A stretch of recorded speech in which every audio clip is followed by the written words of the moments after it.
Surprisingly, there is truth behind chemtrails. Both the UK and US government have released reports admitting to spreading bacteria on the public without their knowledge. A report released in 2002 gives the comprehensive official history of Britain's biological weapon trials between 1940 and 1979 conducted on citizens. Much of Britain was exposed to bacteria sprayed in secret trails. The Ministry of Defense used large inhabited parts of the country to secretly conduct a series of potentially dangerous chemical and microorganisms over the population without public knowledge. The purpose of the tests were to study how vulnerable Britain would be if the Russians attacked by releasing clouds of deadly germs over the country. The trials did not use biological weapons, but alternatives meant to gimmick germ warfare. They were claimed to be harmless. Between 1955 and 1963, planes dropped large amounts of zinc, cadmium sulfide on the population. The chemical drifted miles inland, but the fluorescent quality of the chemical allowed its spread to be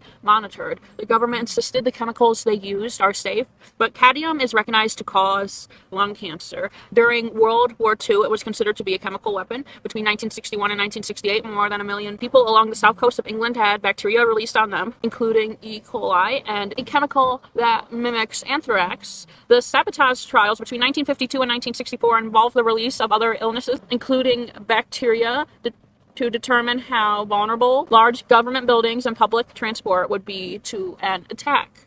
Bacteria was released on the London subway during the early afternoon, showing the germs were able to travel 10 miles. Almost 50 years later, scientists were asked to review the safety of these tests, reporting that half the bacteria cause no risk to public health, but still suggesting that the elderly or people who suffer from breathing complications may have been seriously harmed if they inhaled significant quantities of the microorganisms that were released. Some families in the area that were secretly tested on are convinced that the experiments led to their children suffering birth defects, learning, and physical disabilities, and are demanding public inquiry. David Orman, an Army officer from Bournemouth, is one of the many demanding a public inquiry. His wife, Janet, was born close to where many of the trials took place. She had a miscarriage, then gave birth to a son with cerebral palsy. They believe the chemicals released in the test increased the probability of both of these occurring. Her 3 sisters, also born in the village where the tests were taking place, have also given birth to children with unexplained problems, as have a number of their neighbors. The local health authority has denied there is a cluster of birth defects in this area.